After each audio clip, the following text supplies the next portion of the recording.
Hablemos ahora de Medio Oriente, específicamente de la Franja de Gaza, donde se han registrado imágenes muy preocupantes que van a aparecer acá rápidamente en pantalla porque se vivieron momentos de caos, de confusión y de desesperación también ahí como lo estamos viendo en este momento. Esto en medio de la entrega de ayuda humanitaria ahí en ese punto de la Franja de Gaza que está siendo asediado por las fuerzas israelíes. Ahí vemos en pantalla cómo familias completas prácticamente corren desesperadas para poder alcanzar algún tipo de ayuda humanitaria, que en este caso era más bien comida, bolsas de comida, harina, algún tipo de alimento, era por lo cual corrían tan desesperadamente estas personas. Vemos ahí que incluso derribaron las vallas para poder obtener algún tipo de alimento. La forma en la que se entregan esta ayuda. Imagínate, esto genera una situación caótica, poder tener un resultado también peor, porque acá es casi una estampida la que sea. Exacto. Sí, y de hecho, según reportan las propias autoridades palestinas, las fuerzas israelíes, al darse cuenta de esta estampida humana que estaba ahí corriendo desesperadamente para intentar obtener ayuda, habrían, según dicen desde Palestina, las fuerzas israelíes habrían incluso disparado y habría muerto incluso una persona, según reporta el propio gobierno palestino. Así que sin duda una situación muy crítica, ha generado muchísimos cuestionamientos, todo lo que respecta a la entrega de ayuda humanitaria ahí en la Franja de Gaza. Desde Naciones Unidas han dicho que esto que estamos viendo no es suficiente, que esto es una gota en el océano para la hambruna que se estaría viviendo en ese punto del Medio Oriente, así que es una situación muy complicada. Es que con el nivel de destrucción que ha generado la guerra en Gaza, esos alimentos que veíamos ahí, no todos son enlatados, no todos son llegar y comer. Exacto. Por lo tanto, hay algunos de ellos que, por ejemplo, había harina para, yo creo que con la idea de hacer pan o hacer alguna preparación, alguna tortilla, pero ¿dónde cocinan? Si la mayoría de esas personas también perdieron sus casas, no tienen dónde cocinar ni dónde preparar alimentos. Sin duda, y eso es lo más desesperante y lo que también ha sido repudiado por algunas voces de la comunidad internacional que están ahora derechamente exigiendo a Israel que la entrega de ayuda humanitaria sea mucho más amplia y mucho más constante en ese punto del Medio Oriente. Y esto también nos da cuenta que la gente del norte de la Franja de Gaza prácticamente ha tenido que irse al sur para intentar acceder a estos alimentos que estamos viendo ahí en pantalla, cajas que obviamente son enviadas por parte de la comunidad internacional, que obviamente se ha dispuesto a entregar ayuda humanitaria en Gaza. Y todo esto también se da en un contexto de muchísimos cuestionamientos, específicamente Israel, por la dificultad que estaría imponiendo a la hora de entregar ayuda humanitaria. Y de hecho, sin ir más lejos, hace un par de semanas atrás simplemente es que Israel vuelve a permitir el ingreso de camiones con ayuda humanitaria después de 11 semanas consecutivas en las cuales Israel bloqueó por completo cualquier ingreso de ayuda humanitaria. Y de hecho, según han dicho desde Naciones Unidas, esas 11 semanas consecutivas en las cuales Israel bloqueó cualquier tipo de ayuda, esa situación produjo hambruna, y de hecho esa hambruna habría producido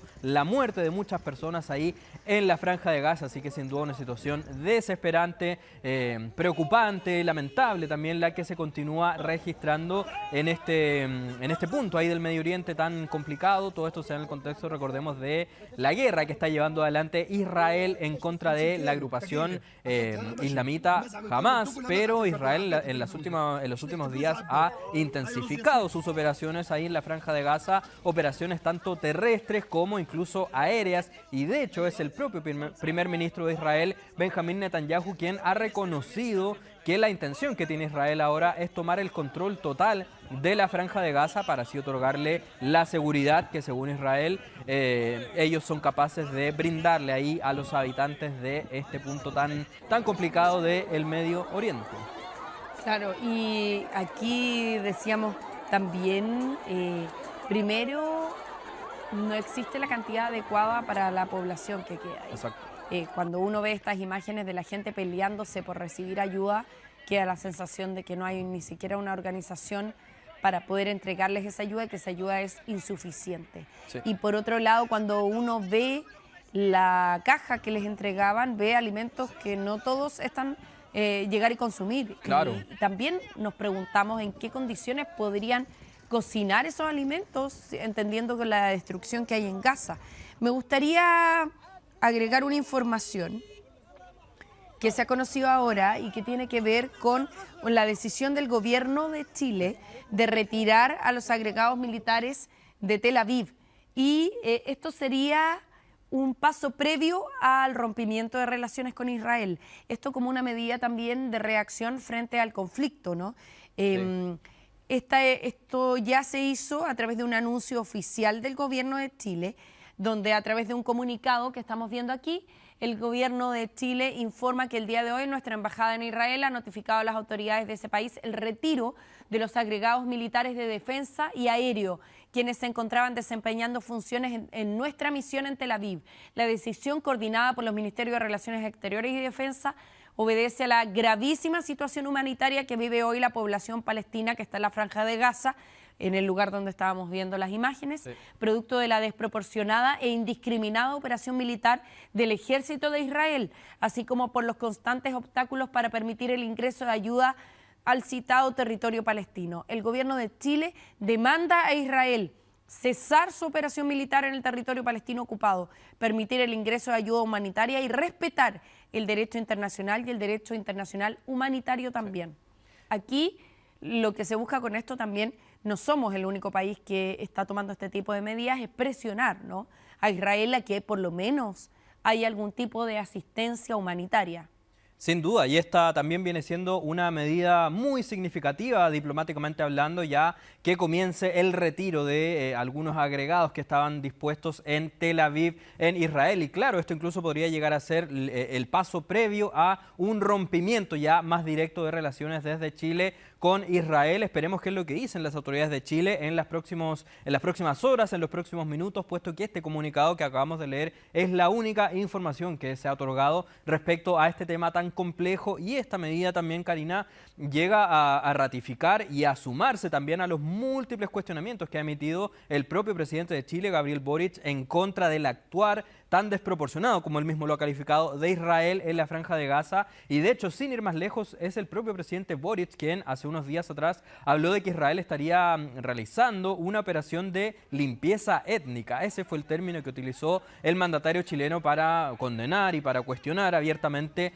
las operaciones militares que continúa llevando adelante Israel en territorio de la Franja de Gaza, ahí donde habitan los palestinos. Así que nos vamos a permanecer pendientes a el desarrollo de esta información que acabamos de dar a conocer respecto a que el gobierno de Chile ha retirado para los servicios de la cúpula dorada, este domo dorado que ha anunciado también muy vehementemente Donald Trump en los últimos días, ese sistema antimisiles. Lo que ha dicho Donald Trump es que él está dispuesto a compartir los beneficios de este domo dorado con Canadá, siempre y cuando Canadá se quiera convertir en el estado número 51 de Estados Unidos, es decir, prácticamente que le entregue su soberanía a Estados Unidos. ¿En qué planeta vive Donald Trump? Sí. O sea, de verdad que cuando uno escucha estas cosas, no sabe si reírse o tomárselo en serio, porque es evidente que Canadá no va a estar disponible para una situación como esa. Hace rato que lo viene planteando. Sí. De hecho, tiene ahí esa imagen de manera permanente y la tiene desde hace mucho antes que anunciara lo del domo. Sí. Primero tenía una imagen solo con el mapa, ahora lo tiene con el domo, pero de verdad que, o sea, como que uno se queda pasmado, claro. Claro, es como Condorito, es como plop. No sabe cómo reaccionar. ¿Cómo uno claro, reacciona frente a esto y cómo lo toma también Canadá, ¿no? Claro. Los canadienses. Y de hecho Canadá fue muy firme en su respuesta respecto a este ofrecimiento de que Canadá pase a ser el estado 51 de Estados Unidos. Es el propio primer ministro Mark Carney quien viaja hasta el Salón Oval de la Casa Blanca, es recibido por el propio Trump, y ahí le dice de manera muy seria, sabes que Canadá no está a la venta, Canadá no tiene interés alguno de ser parte de Estados Unidos, es decir, hasta en su propia cara se lo ha dicho el primer ministro de Canadá, pero aún así Donald Trump continúa insistiendo. ¿Y qué es lo que dice ahora en su mensaje? Dice, por ejemplo, que le dije a Canadá que desea con toda su fuerza formar parte de nuestro fabuloso domo dorado, que le costaría 61.000 millones de dólares si siguen siendo una nación separada, pero dice que le costaría $0 si es que deciden convertirse en el estado número 51 de Estados Unidos. Y lo que llama también la atención es que Donald Trump finaliza su mensaje, que lo realiza a través de un posteo en su red social Truth Social, diciendo ahí, como vemos en la última línea, dice, ellos lo están considerando, ellos están considerando esta oferta. Es decir, aparentemente Donald Trump ahora quiere dar a entender que Canadá estaría pensando convertirse en el estado número 51, siendo que todos los actores importantes de Canadá han descartado por completo esa posibilidad. Pero es que aparte, ¿cuál es la...? A ver, primero, ¿cuál es la amenaza real que tiene en este minuto Canadá como para necesitar un domo? Claro. Eso es lo primero. Lo segundo, ¿cuánto es lo que pierde? Sí. O sea, podrá privilegiarse por el uso del domo, pero perder la soberanía de una nación, sobre todo una nación que ha luchado por su independencia. Recién veíamos que es parte de la Commonwealth. Exacto. Por lo tanto, tuvo un camino bastante largo, fue colonia británica, lo sigue siendo de alguna manera porque es parte de la Commonwealth, pero ha sido un camino difícil para ellos también. Entonces, con mayor razón, debiera, y hay un aprecio a la libertad, ¿no? Y a la independencia. Y con mayor razón también llama tanto la atención la insistencia de Trump con adquirir a Canadá prácticamente, lo mismo que también ocurrió hace unas semanas atrás con Groenlandia, cuando decía que incluso estaba dispuesto a comprar Groenlandia con el fin de que sea anexado a Estados Unidos. Así que veremos también si hay una respuesta un tanto más firme aún